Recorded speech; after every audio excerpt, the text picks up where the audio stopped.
The billionaire signed the divorce. Then learned she was pregnant. Chapter 1. The dining room of the Ashcroft estate was everything it was meant to be: grand, immaculate, and filled with the kind of quiet opulence that announced wealth without ever needing to shout. A crystal chandelier cast soft, golden light over a table set with fine bone china and polished silver. At the center stood an arrangement of white roses, Serena Quinn's favorite, though she could not remember the last time Damien had chosen them himself. It was their third wedding anniversary. Serena sat alone, her posture straight but her shoulders carrying a weight she had grown accustomed to over the years. She wore a simple but elegant navy dress, her dark hair pulled back neatly from her face. Her hands rested lightly in her lap, and she glanced occasionally at the grandfather clock in the hallway, its steady ticking marking the passing minutes. They had been supposed to dine at 7. It was now nearly 9. This was not unusual. Damien Ashcroft ran one of the largest multinational corporations in the country, and his time was never truly his own. Meetings ran long, deals fell through at the last minute, crises erupted that only the CEO could resolve. Serena understood that, or at least, she had spent 3 years telling herself she did. But tonight, the silence felt heavier than usual. She thought back to the day they married. It had been a quiet ceremony, not the grand society event many had expected. Damien had been 26, already a formidable figure in the business world, serious, focused, and unaccustomed to showing emotion. Serena had been 22, fresh out of university, quiet but sharp, with a mind for numbers and strategy that had first caught his attention when she interned briefly at Ashcroft Group. People had whispered then that it was a marriage of convenience, a merging of respectability and ambition. Serena had hoped otherwise. She had believed that beneath Damien's reserved exterior lay the same capacity for feeling that anyone else possessed. She had waited, been patient, tried to reach him in the quiet moments. But as the years passed, the distance between them seemed only to grow. The sound of a car pulling up outside echoed through the house, followed by the heavy click of the front door closing. Footsteps approached the dining room, steady and unhurried, and then Damien Ashcroft appeared in the doorway. He was a striking man, tall, with sharp features, dark hair, and eyes the color of storm clouds. He wore a tailored dark suit, though it was slightly rumpled at the cuffs, and there was a faint line of weariness etched between his brows. "Serena," he said, his voice deep and even, giving nothing away. "I apologize for being late. There was an issue with the European merger that required my personal attention."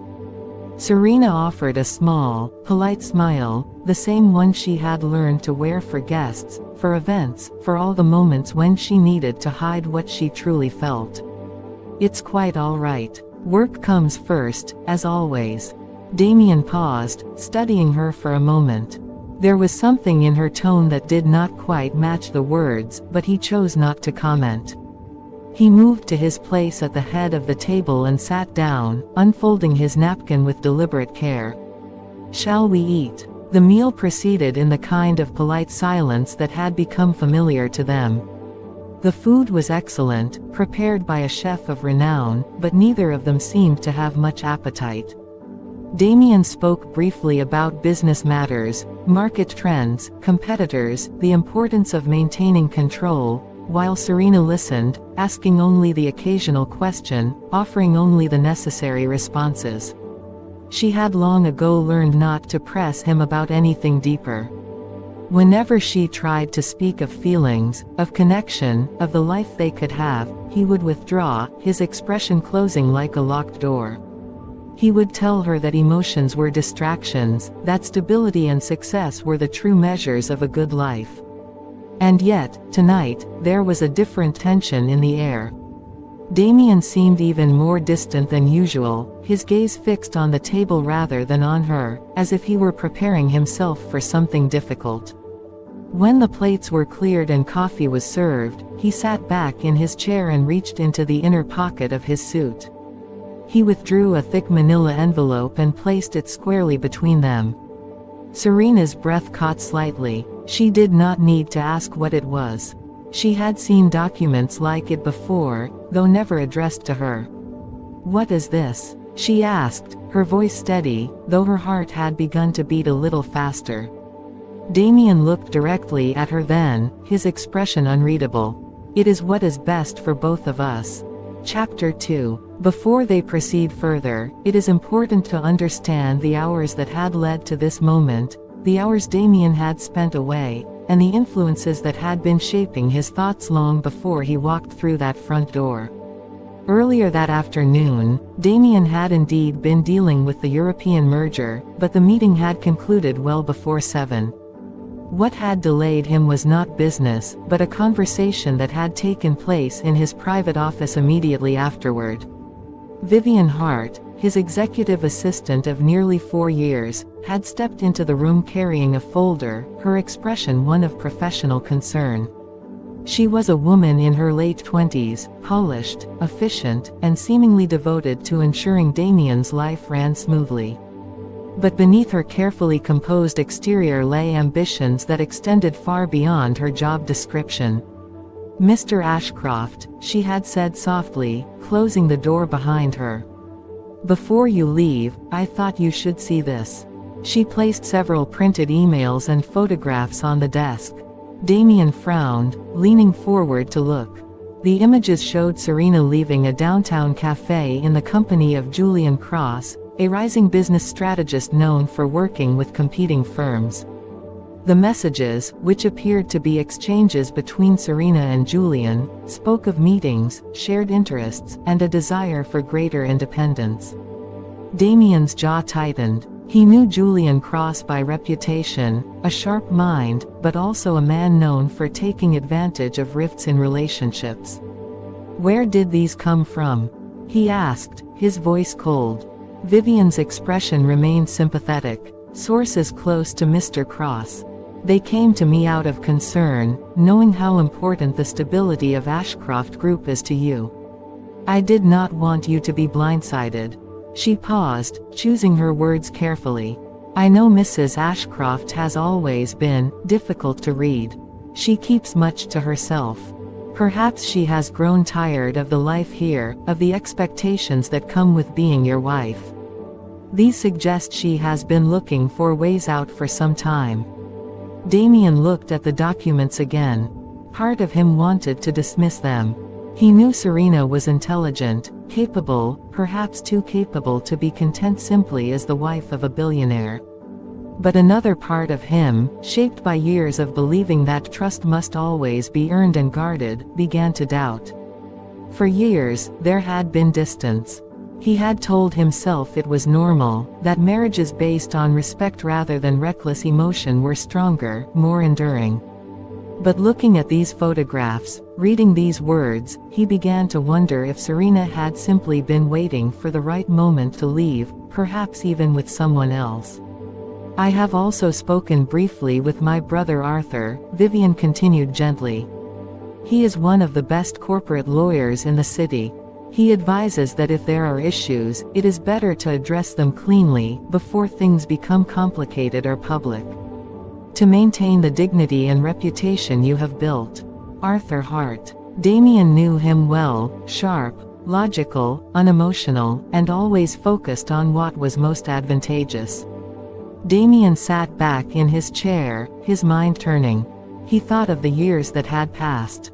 The quiet dinners, the empty conversations, the way Serena would sometimes look at him as if waiting for something he did not know how to give. Perhaps Vivian was right. Perhaps this arrangement had run its course. Perhaps Serena had stopped loving him long ago, and was only staying out of obligation. If that was the case, then dragging it out would only cause more pain, more damage. Better to end it with dignity, quickly and cleanly. He had asked Arthur Hart to draw up the necessary papers. And then he had driven home, arriving long after their dinner was supposed to have begun, carrying a decision he believed was for the best. Chapter 3. Back in the dining room, Serena stared at the envelope resting between them. The air felt thin, heavy with unspoken words and years of quiet disappointment. Damien did not reach for it again. He simply watched her, his expression calm but unyielding. "Open it." Slowly, Serena reached out and lifted the flap.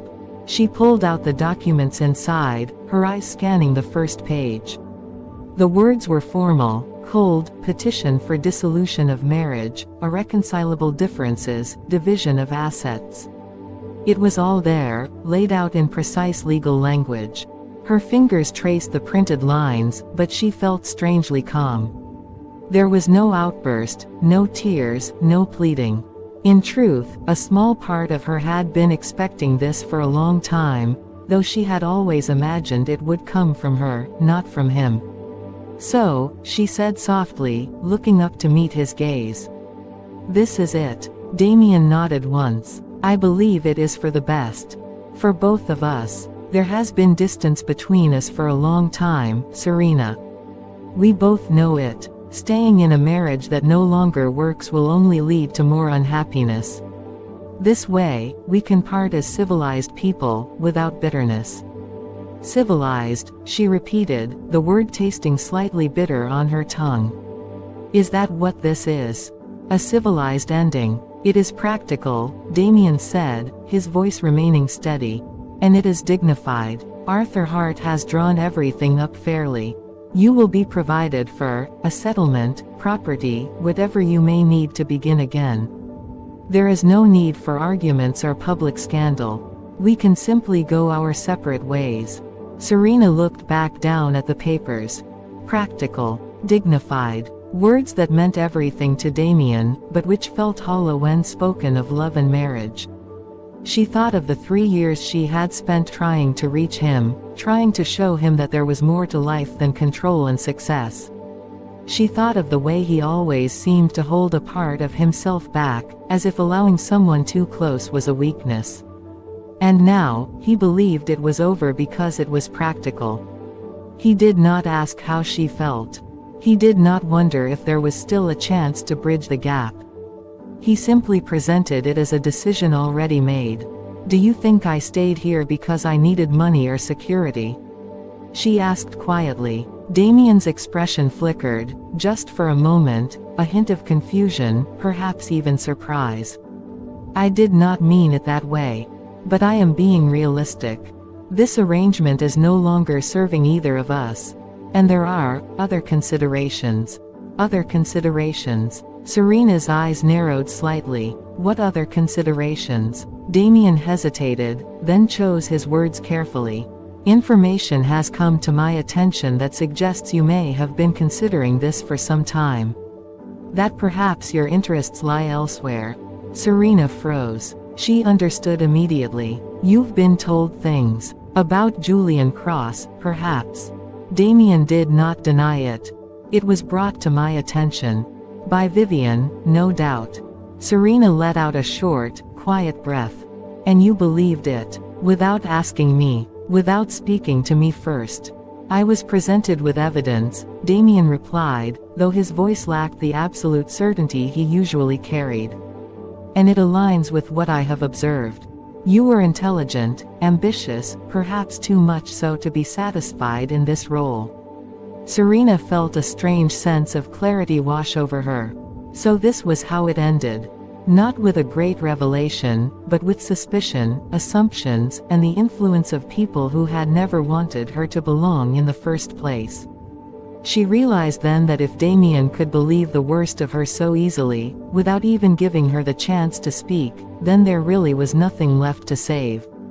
Chapter 4. Serena reached into the envelope and pulled out a pen attached to the top page. Damien watched her carefully, expecting anger, perhaps tears, perhaps demands for time to think. But Serena did none of those things. She read through the papers slowly, line by line, making note of every clause, every term. She was intelligent, sharp with numbers and law, skills Damien himself had once admired, and she did not sign anything without understanding exactly what it meant. The settlement was generous by most standards: a substantial sum, an apartment in the city, financial security for years to come. But Serena did not look pleased by it. To her, it felt like payment, as if Damien was trying to buy his way out of any further obligation. When she reached the signature line, she did not pause. She picked up the pen, and with steady, precise strokes, she wrote her name, Serena Quinn. No hesitation. No tears. Not even a pause. Damien's eyes widened slightly. He had truly expected more resistance. He had prepared himself for discussions, perhaps negotiations, but certainly not this quiet, final acceptance. You do not wish to review this with your own legal counsel? He asked, a faint note of uncertainty entering his voice. Serena looked up at him, her expression calm but unyielding. What would be the point? You have made your decision. You have chosen to believe what others told you rather than what you could have asked me yourself. If you think I stayed here for money or status, then let me make this clear, I do not want your money. I do not need your protection. She reached for another sheet of paper and quickly wrote a note refusing the financial settlement, signing it as well, before placing it on top of the divorce papers. I will leave by sunrise, she said, standing from the table. There is little here that belongs to me anyway.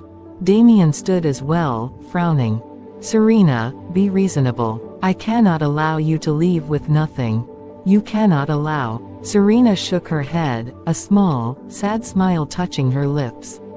Even now, you think it is about what you will allow. This is exactly why this never worked. You see everything is something to be controlled, business, reputation, even people. But I am not an asset to be managed or a problem to be solved. I am leaving, Damien. And I will build my own way, without anything from you. She turned and walked toward the doorway, then paused and looked back once more. I hope one day you learn that trust is not something you guard behind walls. It is something you choose, even when it feels risky. But I no longer have the strength to wait for that day. Then she was gone, leaving Damien alone at the table with the signed papers and the silence that seemed suddenly far heavier than before. Chapter 5. After Serena left the dining room, Damien remained seated for a long time, staring at the documents spread across the table. He had expected this conversation to go differently. He had expected arguments, perhaps, or pleas, or at least a sign that she cared enough to try and convince him otherwise.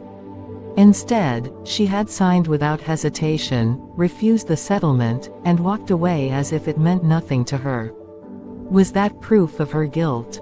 Or proof that she had simply stopped caring long ago? He thought back to the conversation with Vivian, to the photographs, to the words that had planted the seeds of doubt.